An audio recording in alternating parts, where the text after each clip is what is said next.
And we are back.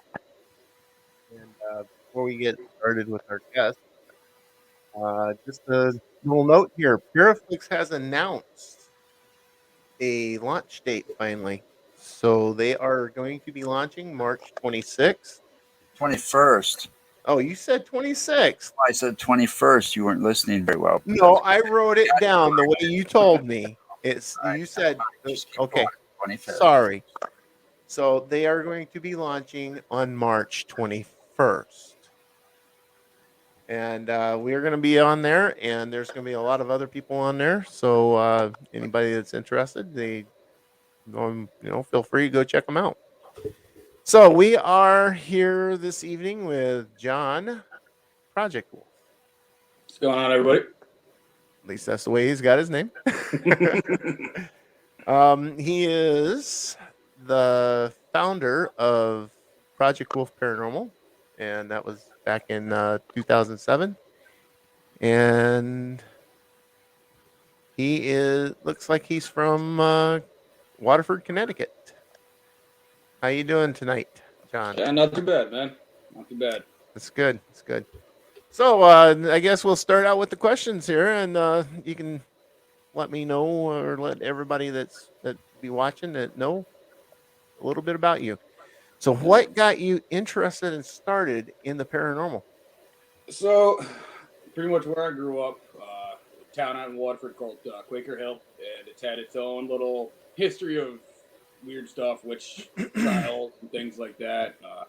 Matter of fact, on the newest episode of my podcast that's coming out, I'm actually going to be talking about there and a couple of experiences I had growing up. But always, whether it was around town or in my own house that I grew up, there was always something weird going on that always struck my interest. But honestly, growing up, I was a skeptic. I witnessed things, but never witnessed anything to make me actually 100% be like, oh my God, that's something. So I always walked around with that, could be real, could be not, I don't know. What really started it for me was, I want to say back when I was 17. I was out skateboarding with a bunch of my buddies, and we went back to one of my buddy's girlfriend's house. Nobody else was there. She was talking about, my house is haunted. There's like some crazy stuff that happens in the basement. And we're like, well, we got some time to kill.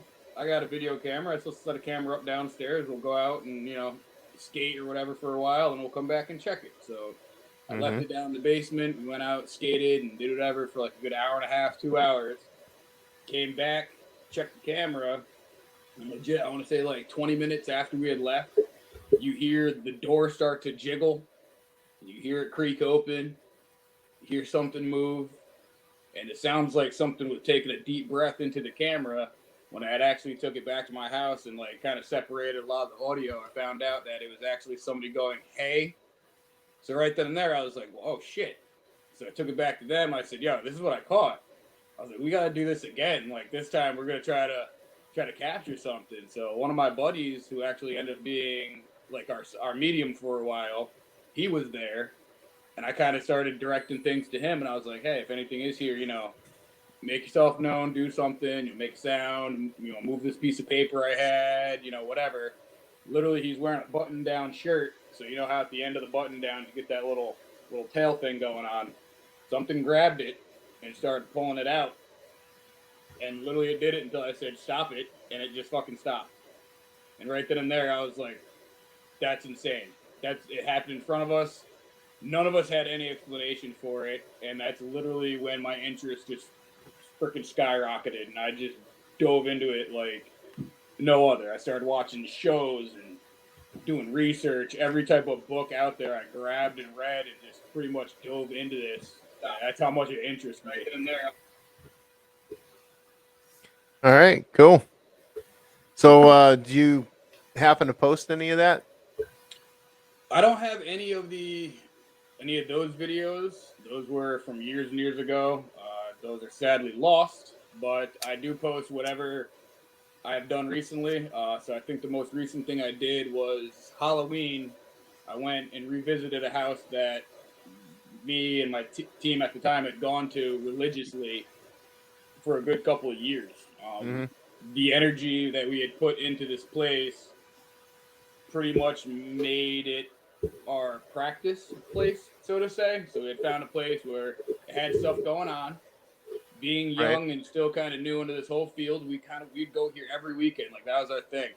You know, a lot of kids our age, they're going to parties and bars, and we're out in an abandoned house trying to talk to dead people. You know, but that was what we did, and we did a lot there. And when I say we did a lot there, not only did we do investigating, but I also experimented with a lot of different things in there and kind of try to really get a grasp and understanding on things. And one of the things was extremely stupid, and we definitely paid a price for that. But it got me into knowing more about the demonology side of things, and for that, I'm actually Ah. kind of Ah. thankful. It was Okay. I scary as kind hell, of but I it was kind worth of get an idea of what you're talking about being stupid there. it. Yeah. See, I in the past have history with dating a woman that was Hispanic, and she was a brujo, a Oh yeah. witch, Mm-hmm. and she liked to play with the dark sides. And yeah, she she got me involved in having to actually battle demon. Yeah, So and that's it wasn't fun. yeah, that's my advice I give to a lot of people. Like, look, there's nothing wrong with experimenting. Honestly, when it comes to this type of thing, you're almost like a scientist. You know, you do a lot of Mm-hmm. research and you do a lot of different experiments and you try to get the best logical answer for what Yep. your outcome is. You know, and like I said, yeah, I really stupid stuff. I don't ever recommend that to and when you anybody. and when you mess up, then you tend to stay away from that stuff Yeah, and when they for come that part knocking, of it. yeah, because when they come knocking, dude, they come knocking. And like this was Yes, not they an do. overnight thing. This was something that gradually built its way up until it had what it needed from us. It had the energy that we've been giving to Mm-hmm. it.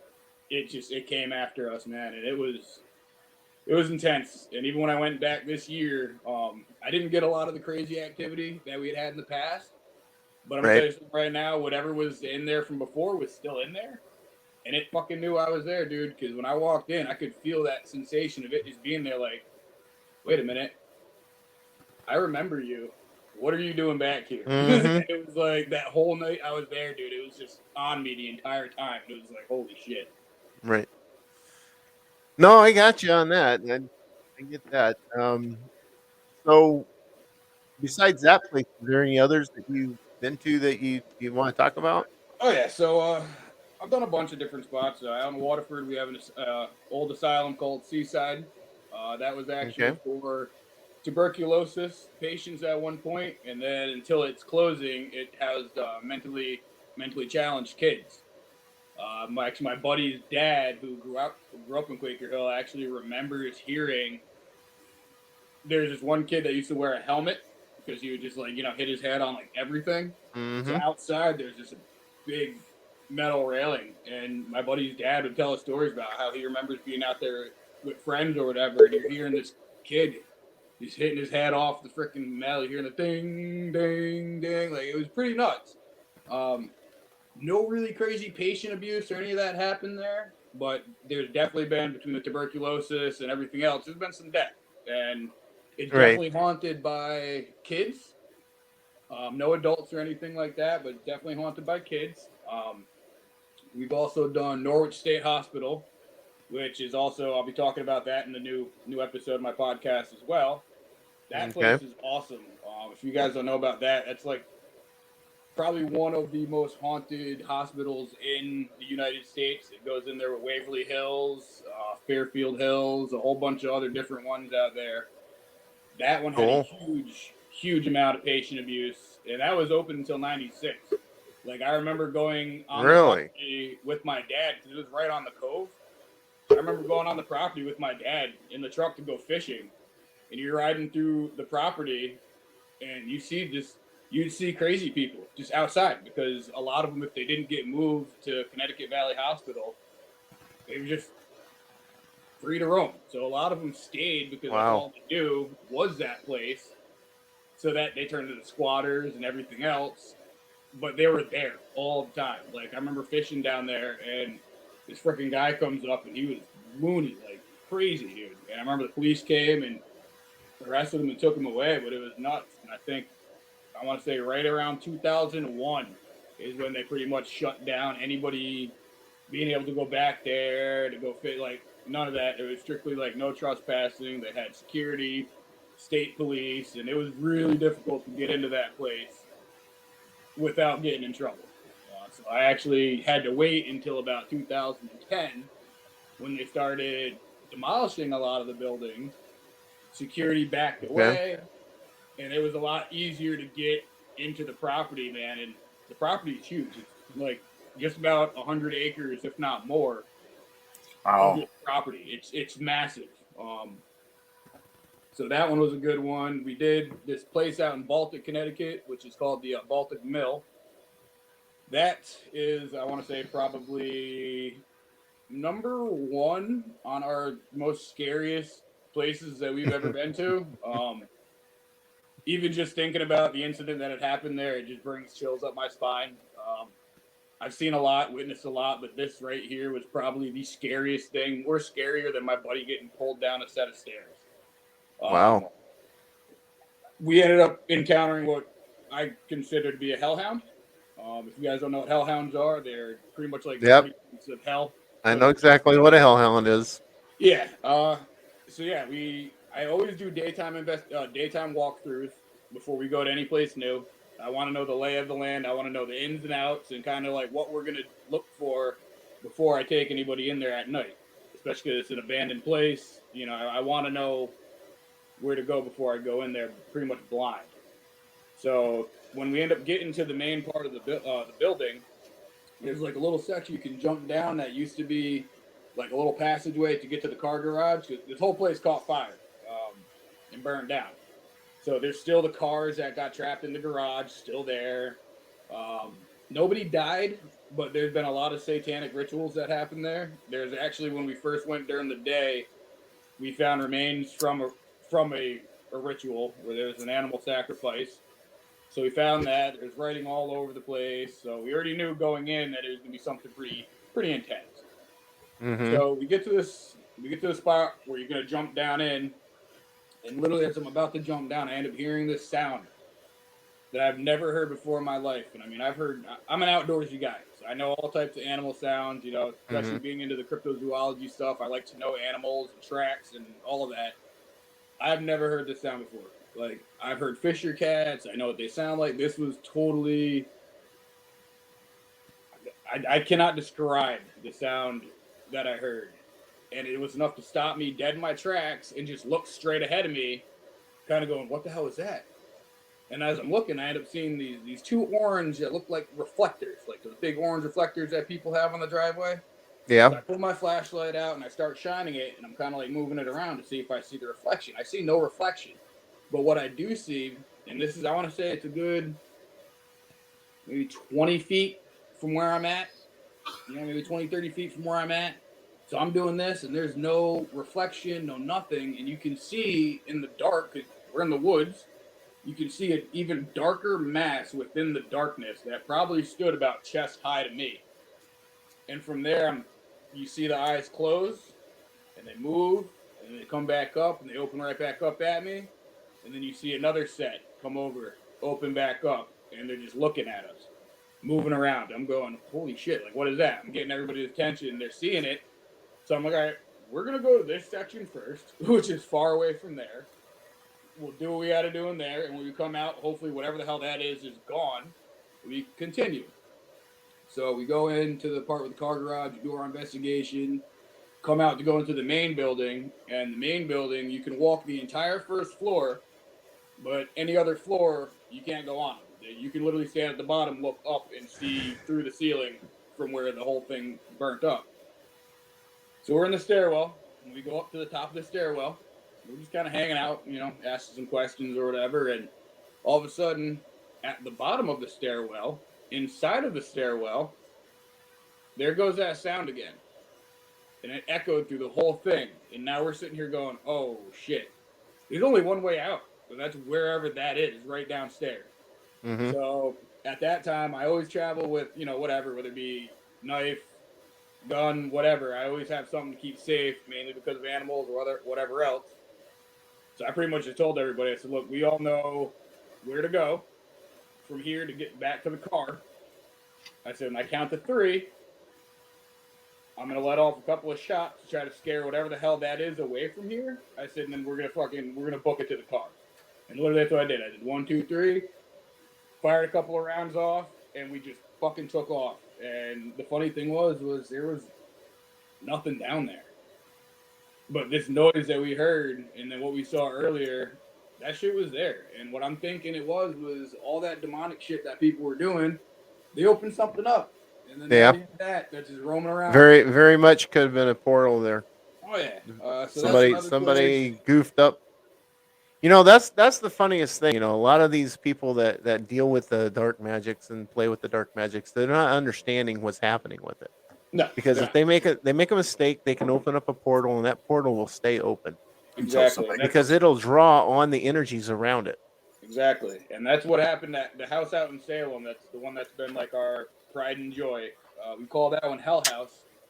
And mainly because of the shit that's gone down there. And I was actually introduced to that place by a buddy of mine. His name is Jerome, and he actually owns TRP, which is True Reality Paranormal. And he first introduced me to this place. And not only did he introduce me to that place, but he's the one who also got me into the whole demonology side of everything. Because he was into the, really into the demonology stuff when I first met him. So he was definitely like pretty much giving me the lessons and the rundown and kind of getting into it. And he's one of the ones who we started this whole little experiment in this house, and shit got crazy. But yeah, he's a good guy. But he's the one who introduced me to that place, and ever since then, man, that was our place to go forever. And I took people who were skeptics there. And I mean, I've had some kids who didn't believe, who are now believing by the end of the trip because of the activity we had going on in that place. But that's also because we put so much of our energy into that place. We went there all the time. We pretty much became a part of this place. That can happen to a lot of places like that.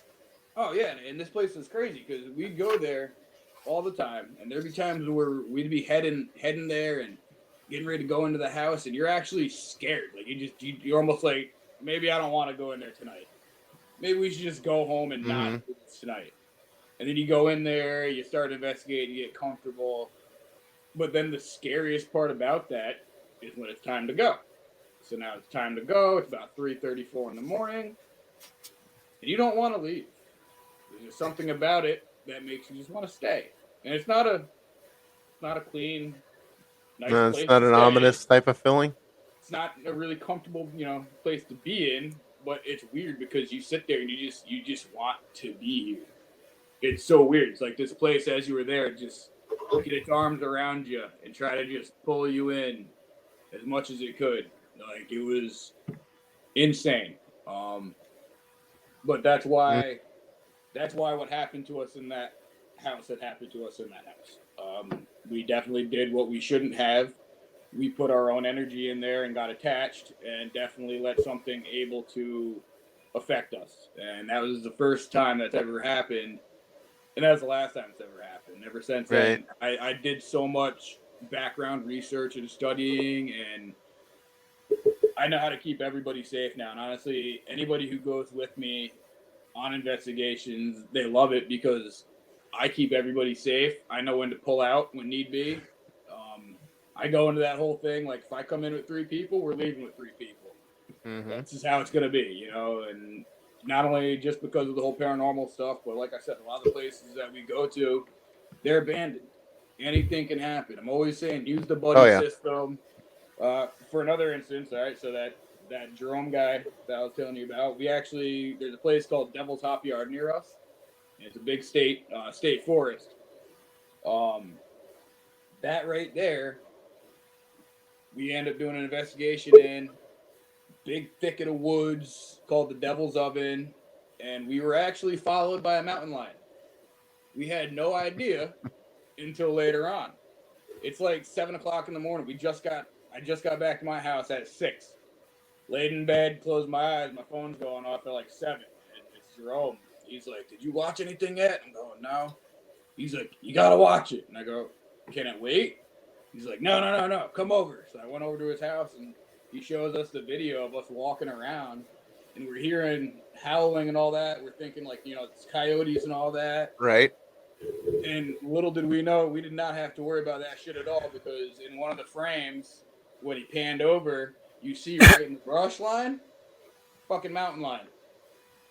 Just stalking. It was literally waiting for one of us to be like, hey, I gotta go take a piss and go over here. Yeah. And that was it. You know what I mean? So, So you were in its territory. yeah, oh yeah, definitely. And that's like, oh shit. So Like, there's things like that. If I can just get one of them suckers alone, I got lunch. Yeah. Easy. Pretty much. Yeah.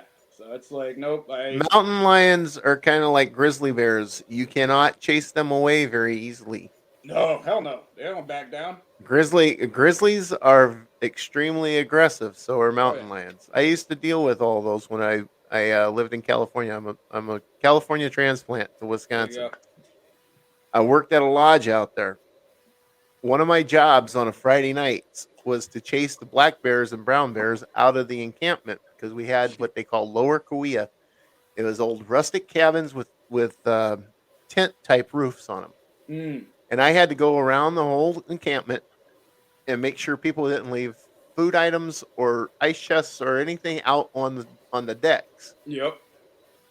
And made sure they had locked them up inside. And then if I ran across any bears, I had to chase the bears out of the encampment. Jeez. So, but brown bears and black bears, you make a little noise, they take off running. Unless it's a mother bear with cubs, and then you're kind of boned at that point. Yeah. But yeah, I can see where you guys might have freaked out a little bit after seeing that video because mountain lions are. And we had those up there too. We had mountain lions up there too that you had to here. be wary of. If you go far enough north, you'll find them here too. Yeah, I mean we do have them here in Wisconsin. Just call them cougars. Oh yeah, you guys got a lot of shit up there. Yep, they call them cougars. All right, I saw something interesting. I'm going to get to this since we're talking, wildlife and cryptids. Yep. I saw this. Okay, I can't really enlarge it, but I can enlarge the picture. But you were talking about how the Mothman's always interested you. Yes. And then you brought up this owl. Yep. So this is that's got the orange glowing eyes too. Right. Exactly. Just wait. He's got a very good point of view on this. So my point of view is this was the main big description of the Mothman is how it looks and its eyes. So now if you ever see the pictures of the Mothman, there is no good descriptive picture of it. Unlike, right. Bigfoot, the Dogman, all those things have descriptive pictures. The Mothman is merely seems as the outline. So now if you look at what an owl looks like perched, it looks a lot like how the Mothman would look. It's got the glowing red eyes. The only difference is the size. Mothman is huge, as where these owls are, fairly small. I think that owl is only about yay big, in reality, as to where the Mothman probably towers over me, but very, very close in description. So my whole thing is, could this possibly be a giant owl? We don't know. I know at nighttime, if you see that, your headlights illuminate it. Mm-hmm. You're gonna your eyes are gonna automatically focus on that red, which is then gonna turn the rest of that kind of dark, and you're not gonna be able to really, determine what you're seeing because your eyes are focusing on the main thing, are those eyes. And if you're alone in the car, your mind's gonna play tricks on you. Oh, exactly, dude. And that's the one thing I say, like a lot of people, same with the investigating, like your mind is so strong. Like the one thing I hate, I try not to do too much research before I go into a place, especially for my first time. Like if it's a place that's literally known to be haunted, then I'll definitely try to go in there with knowing everything. But if it's like a place where people I've heard stories, I don't want to know anything about it. I'm gonna go in there completely thinking, this person's full of shit. I'm just gonna go into this place. I'm gonna walk around for a few hours, talking to myself, and that's gonna be it. And I love that because then when I actually go back home and do capture something, I go, oh shit, okay. Now I dive into the research.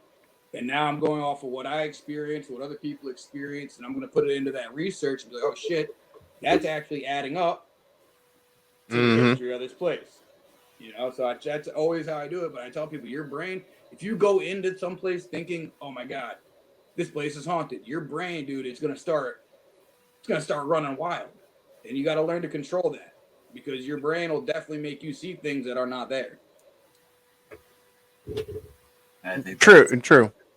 I think part of being a skeptic and always needing to know the answers, makes it easy for me to do that. Yep.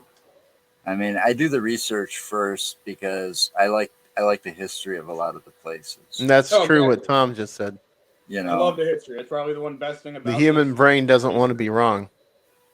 you See, know, here's another animal that could fall we into the we description too. took right. Well, we took that just a second here. We took that drive down Bray Road.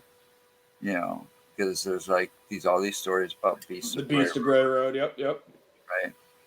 And we took a drive down there that one night, real late at night, stormy weather and everything. So we stayed in the car, but we filmed it.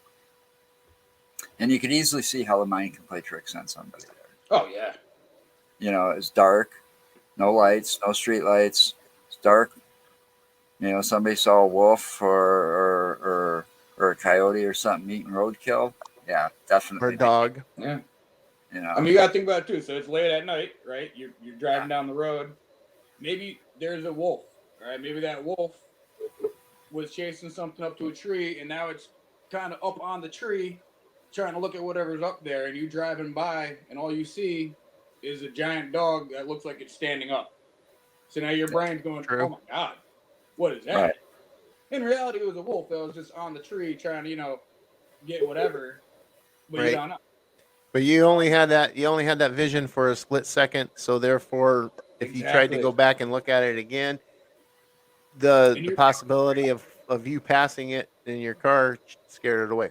exactly, Right. and But then your brain's gonna going pull all that. but going back to your Mothman thing too, you ever hear of a harpies eagle? Oh yeah. Those things are huge. Have you ever seen how big those are? Yeah, massive. They're the size of a human, actually.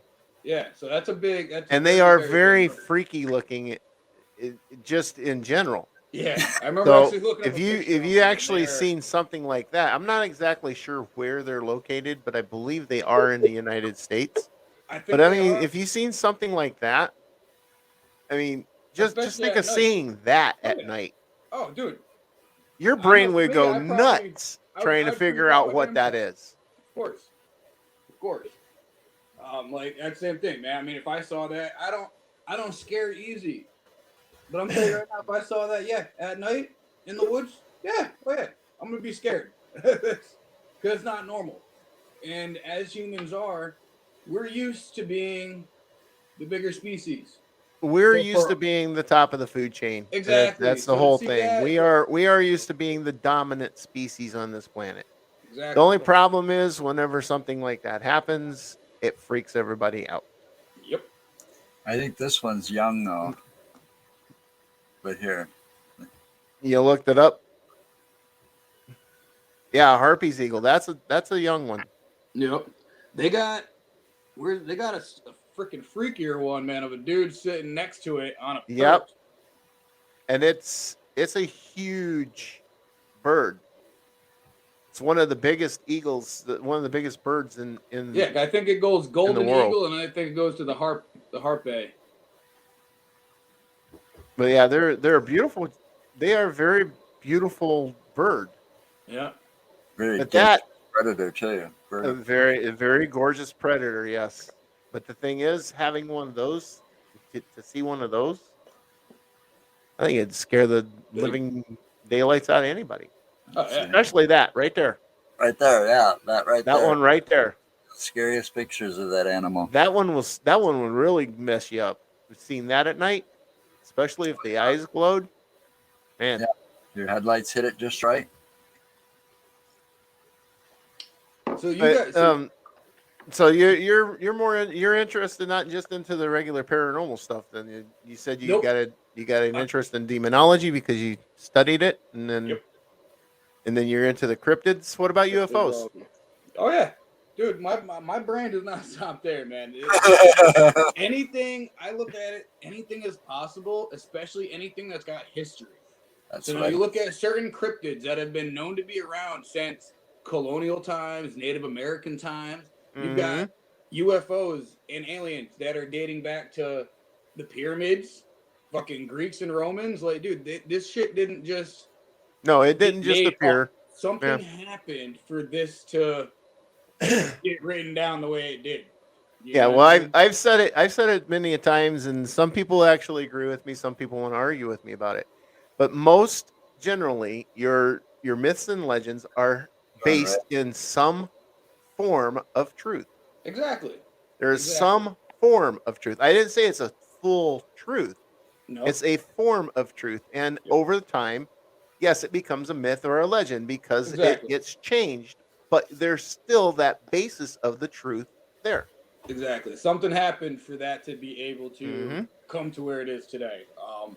So like another big thing, I always get into arguments with people, like with the whole paranormal stuff and aliens. The one thing is, I get certain people who go to church and they go, "Oh, well, no, that means God's not real." I'm like, "Well, how do you figure that?" They're like, "Well, He made us in our image, so why would there be other beings?" I'm going, "That's where I'm going to pause that for a second. Yeah, He made us in His image. But you talking about an almighty creator. You think he just made one race of people and then stopped? No way, dude. He's up there making a whole bunch of shit. He's making other worlds and Well, other planets. here's the thing on that though. How do we know that There's God is the God? How do we know that what made us isn't an advanced being Exactly. of a scientific nature who figured out how to split an atom and take a strand of DNA and string it with something else? Yep. And so like that brings me also into like the whole like Romans and all that stuff where they depict multiple gods that have come down.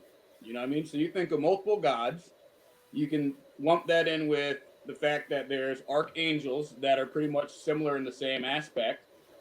And you can also lump that in with all those could have possibly been extraterrestrial life. Those other gods that they worshipped could have been extraterrestrials. Those archangels that people have said have come down and done things, so it could have been The Nephilim. extraterrestrials. You know, like all that. All of Right, it the could end up Nephilim. being the same. The Nephilim, who are supposed to be the children of man and or An angel. of women and angels. Yep. What's to say that the Nephilim are not the children of an alien species and the Exactly. Earthling women? Exactly. The world we live in, and that's the one reason why I've always gotten into this, and it's not only for my own research and to get my own understanding, but I also hope that I could take some people who are so close-minded and just get them to just, hey man, you got to open that shit up, dude, because Yeah. our world is not. No, I agree. Our world is not just black and white. There is so much more that goes on around us. That we tend to just block off, and honestly, society has a lot to do with that. Our own government, Mhm. TV, and all that stuff. It does a lot to try to keep your brain locked in Right. to where it needs Well, to be. They it's don't like people I have to expand. it's like I have said several times, and when the discussion of the possibility of life elsewhere comes up like this, I've always said, for us as a alleged intelligent species, the way that we are portraying ourselves to be, for us to be closed-minded enough to believe that we are the only intelligent species in a galaxy that's inside of a universe that's filled with millions of galaxies Yeah. or billions of galaxies, and our own galaxy has billions of stars, and the possibility of every one of those stars having at least one planet that rotates around it Yeah. is very high and probable. Exactly. For us to believe that nothing else has evolved or emerged or came about Yeah. in that huge of a setup, we are the most naive species ever, Oh, hands down. That's if how I that's always look at true. it. That's how I Because look at it. we in the grand scheme of all of that, This planet is like a grain of sand on a beach. Oh yes. Oh yeah. We too smart if we keep thinking that way, because there's got to be a lot more intelligent life form out there to produce some of what we've actually seen. When it comes to UFO crashes and some of the Mhm. stuff that you've seen on some of those more documentary type films or Hmm. whatever. Yep. Not the made for TV for ratings, type stuff, but you know, Exactly. So, have so, you got any UFO stories? I dude, have you, one. And this it's not really a big one. But this is one that happened to me once again. Like I said, where I lived growing up, just a lot of weird shit happened, man. Like there is weird animal things that we thought we saw at night, and there's been weird apparitions that we've seen at night, like a lot of weird shit. And I'll Hmm. never forget, it was, oh God, I want to say 1998, almost 1999. There's a speed bowl where they do like the car races and whatnot in Yeah. our town. So me and my dad, and my mom at the time, we were all out there watching the races. Came back home at night, and when we were actually walking into the house, my dad was like, "Oh, what's that?" And I looked up, and I'm like, "Oh, it's an airplane." He's like, "No, no, no." He's like, "There's no sound, and there's no lights on it." So we're sitting in our backyard watching this thing, and all of a sudden we see it start coming over the house, and it was just like this little dome-shaped thing that was just literally silently just going over. And then as it went over, you saw on the bottom of it had some, a little bit of light indicators. But that was it. There's no wings, and we could see enough to make out the shape of it. There were no Hmm. wings. You heard nothing. It was just this object that and was during just moving. the time, drones. And it was the weirdest thing in the world. This is way before drones and all that stuff were That's out. what At I'm least, saying. Hmm. ones that we could own. You know what I Right, mean? So not for the Right. public. it was so weird. And you But didn't have anything that was really radio controlled back then that really could fly that good back then. no, not that high up either, because Technology's it was got a lot low. better. I mean, you can go to the store and buy all kinds of cool stuff for little nothing that'll Oh yeah. fly nowadays, but not back in 1998. Yep. So Uh, you can look up videos on my page here. I can look up all kinds of things. All right, so I got a video. I want to show you guys the partial possession that happened to my buddy at that Hell House back in 2010. But yeah, sorry, the That's right. interrupter came in and interrupted me. She just got home back from taking her mom to the store. But that also ties in, with UFOs. Also ties into some of the cryptids too, Oh, because exactly. how do we know that Bigfoot isn't some sort of cryptid, Hmm. or that the Mothman, if it is real, isn't some sort of cryptid, Older anything Exactly. here. So like Let's I or saw somebody put, alien or something like that. yeah, I saw somebody put a post on one of the pages that I follow, and they're like, "What if cryptids were created by aliens?" So say Dogman. What if they took a human, took a wolf, merged it, made Dogman, dropped it back off? Like same thing with Bigfoot and everything else. All right, so if you go, all right, see the one that's 4 minutes and 44. So hit that one. The Right there, audio is very shit in the first one. beginning. Yep. Did you So this is click when the we were gonna audio, do our Joe? promo video. Yeah, the first intro is a little shitty, but it gets better.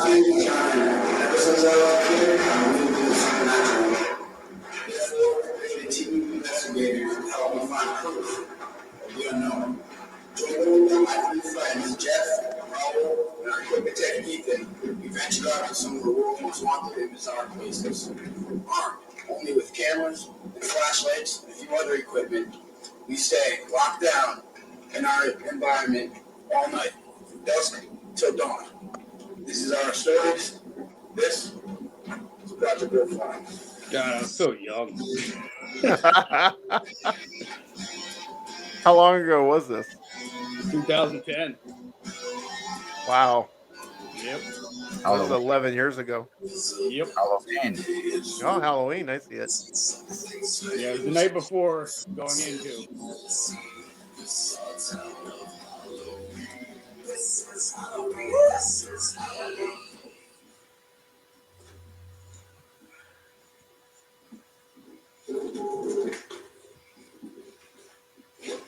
House is one effed up place to be. That is not a lie.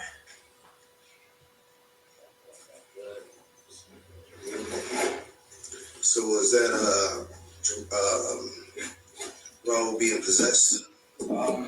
Yeah, that is a good form. It's not, like the form that everybody sees on TV.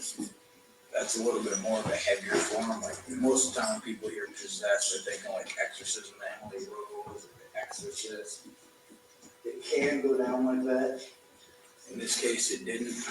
That's more of a partial possession, what we just saw. But whatever it was, did have the power to come in contact with his body, get in his body, and cause him to do what he was doing. What he was saying was not him. What he was acting was not him. I We had him just by the leg.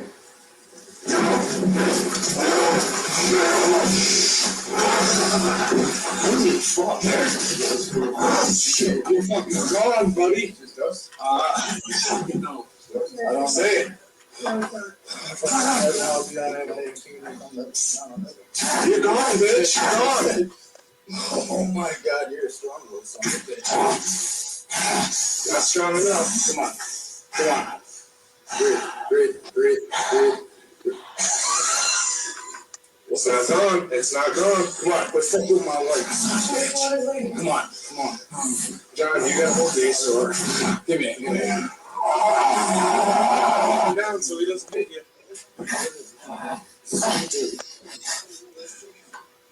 This happened in the Hell House, the one you were talking about earlier, right? Yeah.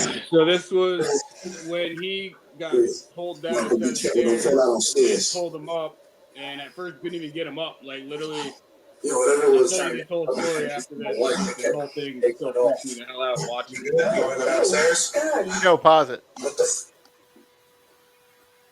Thank you. That way I can hear what he's saying. Yeah. So this is exactly what I'm talking about what can happen when you dabble in the shit you shouldn't be dabbling in. We started I already know.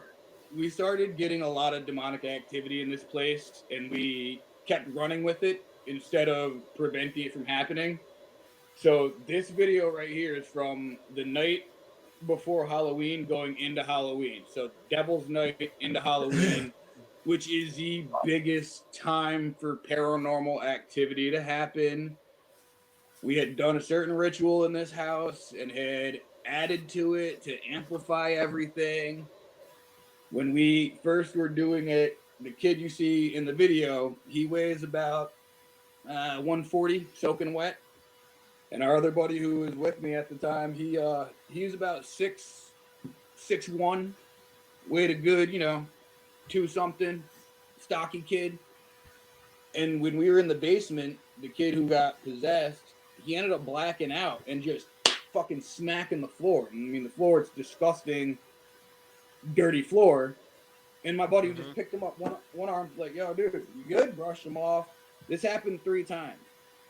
When he got pulled down the stairs, the same kid who you saw grabbing him with one arm had him double underhooks trying to pull him up the stairs and was beat red. He couldn't get him off the stairs. I had his other leg trying to get him up the stairs.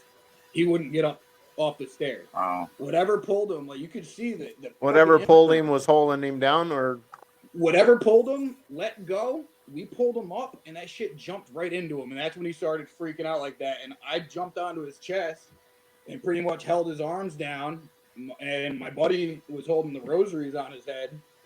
And then I end up having to just take over, and I'm just holding them, and I'm reciting the Lord's Prayer, and pretty much just doing what I was taught to do in this type of situation. And a lot of that too is it's you kind of got to put your own self into it, and almost like you're putting yourself at risk, because when I do it, I open up a part of myself to be able to infiltrate a lot better, versus than just someone trying to do something. But it takes a lot more than just reciting some words. You actually have to have this type of energy with you to do that. So I managed to do that, and literally after a few minutes of him doing that, you hear it just leave from his body, dude. And his whole body, like, just, I mean, limp. Like he was done, and He like was out. He was we, exhausted. oh yeah, we moved him, out of the place, dude. And I remember just looking at everybody, going, "Yo, is everybody okay?" And they're like, "Yeah." And I was like, "Yo, did you get that?" And the guy holding the camera was like, "Yeah." And I was like, "Cool.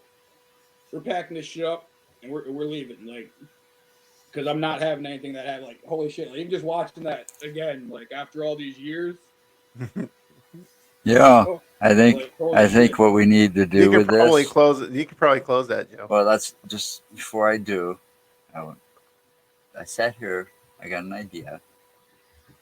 My brain's constantly got those wheels a turning. Use So part use if use part of this as the if bonus. if though if you people want to see the rest of this, make sure you go and look up Project Wolf Paranormal on Facebook. Make sure you like him, follow, you know, share his posts, watch his other videos. You won't regret it. They're Nope. pretty cool. I've watched some of them already. Cool. That way, So like, it leaves them wanting more, and they'll have to go to his page to watch the rest of it now. See, That's fine. there's That's so always fine. a like It works catch. that way. the one thing that I've always told people too, it's like I've run into the one I've always run into the issue. Like when I first started off, and I said I was, doing the paranormal stuff, everybody be like, "Oh, so you like taps?" And I'd be like, "No, No. no, I'm not." I'm like, "Oh, you're like the ghost hunter guys, right?" No, no. I'm like, "No, don't ever compare me to them." I said I'm not, and like I've told people before, I'm a different breed of investigator. Um, I'm not. I've had people literally call up those TV style investigators who honestly wouldn't know a paranormal incident if it bit them in the ass.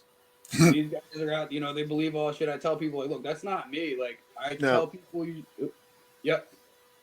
I tell No, people, I this, no, I was just gonna say with taps, out of all of them out there that have already came and gone, I believe taps was the most honest ones. I believe them in the beginning. The one thing I started hating with them is when they bring in giant groups of people to investigate. Exactly. No, I agree with that. I started losing interest in watching them whenever they started bringing the outside people in and all the Yeah, big groups and it really everything else started ruining the whole because it it credibility. it became too See, I, much. I have It a hard became too time much watching those of shows. well when they started They're doing always that finding stuff. it Yeah, when they started doing that that's when it became too much of their staging yeah. or their they're not Give me they're people not like being Josh honest Gates, anymore. where it's at least you learn more about the And history of the I'm sorry locations and I places that interrupted he you, John. goes to visit. Mm-hmm. So can you continue, or are you like Joe and lose your train of thought? No, I'm good. So no, like what I try to tell people is, I'm different. I'm not these Hollywood people. Like I've gone to countless people who have said, your house is haunted, this and that, and I've gone in there, and after really going through things, I tell them, like, look, no, there's nothing going on here. You're actually what's going on is very logical. It's not paranormal at all. I Hmm. will never sit there and say something is haunted when it isn't. And like The house I is remember settling. when I first started kind of getting back into social media and like putting things out there, you learn what groups to join, what groups not to join. So like there's pictures I had thrown Oh yeah. up and I had people going, oh, they're fucking fake, or oh, they're, that's just light flare. And I'm going, no, it's not. And they go, oh yeah, it is. And they'd show me a picture of theirs and it'd be this like little tiny random squiggle thing. And I'm going, that's not what I got at all. And they go, yeah, it is. I go, no. And I've taken my pictures, like the ones that I have a lot of with all those crazy lights. Hmm. Those are small tea light candles. And I have pictures of what those look like normal. When I started getting those pictures is when the demonic activity really started kicking up in that place, which is after we did the rituals and all that shit. I took the camera, the pictures still on the camera, to a college professor in photography. He analyzed the camera, he analyzed the photos. He called me back 3 days after And literally was like, I don't understand how these happened. He's like, your camera's fine. You're on a perfect setting. He's like, you have countless pictures in here that are normal. He's like, but then you get this. He's like, and then you get these when you're not even in a room with any lights at all. It's just the flash that's going off. But you're Mm-hmm. getting all this crazy shit. You know what I mean? And I've taken this camera to other places. Never had it happen. But that Hell House place, that shit right there. The only other place that I've had Pretty something interesting. similar was Devil's Hop Yard, and was Fort Mansfield was another one, which is out in Rhode Island, and that one, you're 2 miles down a beach, pretty much in the ocean. There's no lights, and then you're in a bunker underground, so it's dark. There's no light source, and there'd be those lights. And same thing, people like, oh, it's this and that. And like, there's no lights. And it's like, well, you got a flash. It's like, look, I understand how cameras work. I'm not, tech savvy, but I understand how certain things work. Right. And also logically thinking about it, dude, if there was something wrong, it's going to happen more than just this time. And if I have thousands of other pictures that are just normal pictures, but when I come to this one place where I know there's activity in, and all this other shit, you know what I mean? And I hate it. I've had the people sit there and tell me, shit ain't true. And I'm going, look, man, your opinion doesn't matter to me because you're just somebody, Right. some average person, you know what I mean? Like, and I get Right. it, but I take every single step needed before I ever say something is haunted. So is this a digital camera you use? Yep, it was a digital camera I was using at the time. Okay, so it's all digital. I use digital and I use film. Okay. I love film just because it's definitely more credible, so to say, and especially because I have that hard copy now to show people. Okay. But digital, I mean, dude, everybody uses digital all the time. But you know that all digital prints have a fingerprint. Once you take them, once you snap them, whether it's with a cell phone or a digital camera or a video camera, if it's digital, it has that fingerprint. Mm-hmm. And if it's ever altered, it shows the alteration. See? No, see. So, and all mine are legit, straight from camera to the freaking computer. Mm-hmm. And well, that's the way it should be. They're like, that's light painting, and don't tell me you don't know how to do that. And I'm like, I don't know how to do that. He's like us. He tries to debunk his stuff before he even makes a conclusion. Exactly. See, that's what we do when we go out. When we wind up going out and do stuff. Things. We try to debunk our own stuff. If we feel we caught something, we but try to debunk it. We never say we caught anything anyways. We let everybody else decide. Right. We just put it out there. Say, you take a look. This is the place. This is the history. You want to find more. This is the name of the place. Look it up on the internet. You can find it. Well, one of the we have a similar place. So I was going to say something. I wasn't finished. Well, we had a similar place because he was talking about the portal. All right. We got a similar place here. We haven't checked it out yet, but I want to check it out. It's got a lot of conflicting stories, but the true story is it only burned down once. Nobody died in the fires. However, since then and over the years after it, whatever year it was that it ceased to exist, and it's kind of now just a rumble. There's been kind of, what do you call it, ritual type activity around there, pentagrams drawn up, and all this kind of witchcraft type stuff going on. Rumors been somebody opened up a portal there, so the place got dubbed Hotel Hell.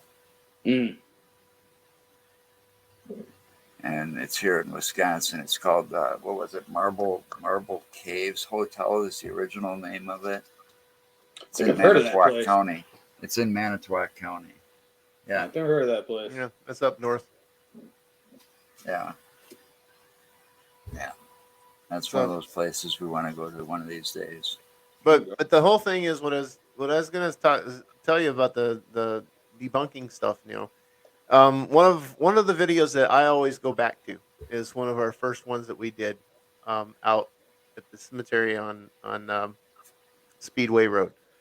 We were out there on a I think it was a Saturday, and it was I think it was late summer, early fall, and the mosquitoes were still out. Mm-hmm. And I didn't bring spray. And we were out there, and Joe thought he seen something, so I was filming and I was holding the camera, and it was really shaky video and everything because I was fighting off mosquitoes trying to trying to Yep. do this. But it did look in the video like we possibly caught something on video. Hmm. But I wasn't ready to say that it was anything we caught. I wanted to make sure. So we Yep. went back out the following day around the exact same time. This time I got the tripod out and I put the camera on the tripod. Mm-hmm. And I did some walking around and stuff in front of the camera. And then his wife took their other camera and got a side view of the same area. And it turned out the way I seen it, and I believe Joe said this, seen it the same way. Turned out that it was a play on how the sun was coming through the trees and making the shadows. Yep. Yep. Yeah, I And mean, there's I like to debunk my own stuff if I can. exactly, and that's how I look at it too, man. I always try to debunk everything, but that's also like why I do a daytime walkthrough. Like I try to Hmm. literally pinpoint everything and anything. When I do recordings, like when I go out on an investigation, if I leave a recorder, anybody we say, all right, it's so and so at such a time, putting the recorder in such and such room, about to Hmm. head to wherever, and then we do that, and then when we come back up, we announce it. So and so this time, back in this room, grabbing the Right. recorder, so that way we just know, you know what I mean? And like I said, I've Right. had it to where we know I've heard it, and I've heard us go away, and then I'm sitting there for 30 minutes listening to silence on a recorder, and then all of a sudden you'll hear something, and it's like, oh shit, rewind that back. Okay, I heard this at that time. Go into my video camera now. Watch that footage. Okay, we were, over here at this time. Did we make a sound that maybe that could have picked up on? Okay, no, we did not. And then that's kind of just how I keep going through everything. Yep. It's literally like that's what I try to tell people. I was like reviewing the footage It's a Yep. is lot of the work. most work because it's a It is. constant It is a lot of work. back and forth, back and forth, back and forth, back and forth. You spend 3 hours one day doing something, you go back the next day and spend an additional 3 hours reviewing the same shit, like until you can just really Yep. know what it is. You have Yeah. legit like, no, all right, I caught something here. Hmm. There's no other way to explain it. That's what it is. Yeah. Well, it's like our footage that we got from the Halloween show that we did this last year. I had the voice recorder with me. I Yeah, walked that's around still with got to it. be edited together. Yeah, I know we still got to edit that. But we've got video from my camera, which was stationary, sitting in the upstairs hall or dance studio, and video from his camera that my daughter was using, walking around with me and him. Mm. And I have matched up on my camera's video, on his camera's video, and on the audio. I have matched up the exact same thing happening at the exact moment. Yep. Yep. So whatever happened, whatever it was, actually got on those. It was Well, on that the was audio. just a strange place all in and of itself. I mean, that whole that whole town has got me baffled to this day still. I mean, We're it's gonna one of find these something things out. where I went, and I'm pretty good. I got a background in doing investigating. Okay. And we started out investigating this town because a friend of ours asked us to investigate his home for him. So we said, okay, sure, why not? So we went out there, but before we did, I tried to do, and I couldn't find a whole hell of a lot. And what I did find was a little baffling because some of it didn't make sense. Like there was a fire, but there's not much records of the fire. Mm. And then all of a sudden, and the town at one time when this fire happened, the town didn't have a fire department, And then the next thing you know, all of a sudden it's got a fire department, but there's no record of the fire department being formed, no official records of it anywhere. So there's like a lot of unanswered questions about this. Yep. But then that's the whole town in and of itself. And then you've got this mill, which is the arts mall that he was talking about on Halloween. Mm-hmm. That place was kind of strange. We had, I couldn't find any history except that it was a flour mill at one time, and it sits next to the Milwaukee River. Yeah, Tom, Grafton. Grafton is haunted big. There's a lot of old structures there, a lot of history there that it's hard to find out about. Yeah, I know that's what I say. And Grafton is one of these mystery towns that's got me baffled. But anyway, we're in this mill, or the arts mall now. It's what it was, but the place dates back to the 1800s. And Tom and I were actually walking back outside after everybody was going up from the first floor to the third floor. We were going outside to have a smoke, and all the lights were off. Okay, in the hallway we were walking down, and there was 3 lights. They were all connected to the same switch. They would all come on at the same time if you turned on the switch, but they were all off. We got to the middle light that was on the wall to our right, Mm-hmm. and the light that single bulb flickered at us. Really? Like, damn it! Where was a camera or a body cam when that happened? But at least I wasn't alone because Tom was with me. Yeah. And it's like, did that just happen? We tried to recreate it by tapping on flipping the wall, switches, tapping on the wall. switches, and seeing if we could just get that one light to flicker. We couldn't. Yeah, exactly. Couldn't do it. So we left it unexplained because we have no clue why it happened. But we don't have any proof that it happened either, except that Tom knows and I know because we were both there. Exactly. Yeah, at least I wasn't alone when that one happened. That's like so last year, 2019, a buddy of mine, there's a old book barn it's called the Book Barn, but it's a bookstore. It sells a bunch of books. It's got the inside, outside part, but Mm-hmm. it used to be the original road of East Lyme. That's where I live now, and there's an accident that happened there, a bunch of other crazy shit with the whole stories, but now there's a bookstore there. So my buddy's family owns it, so he was like, hey, dude, there's always shit going on, we gotta do an investigation. So I'm like, all right, so we did a little investigation there. Honestly, the whole night was pretty uneventful. I didn't really catch anything on pictures. I caught no EVPs. We use a spirit box, but I don't really believe in those that much. Anything that is programmed to spit words out, I don't find that credible. But what really did happen, and this was the first for me, was I, with my own eyes, witnessed an apparition. And that's something I've always wanted to happen. And when it happened, I wasn't prepared for it because it happened so quick. So literally, we go into the part where they have all the haunted books. Go figure. So we're in there, and I'm kind of setting up a camera. I'm trying to find the light switch, and my buddy's behind me with the camera, and I'm like, where's the light switch? He's like, it's on the wall. So the other kid who was with us was next to me. As I look over to the switch, he sees it too. He flicks it. Right when he flicks it, I literally see, out of the corner of my eye, a girl in almost colonial type clothing, but a little more, not so old colonial, but a little more towards the end of the colonial era, so to say, type clothing. Yeah. Standing there with enough time for my eyes to look at it, for my brain to register it, for me to jump back and go, holy shit. And that was it. But in reality, it happened like that. Oh yeah. It happened so quick, but slow enough for my brain to register all that shit.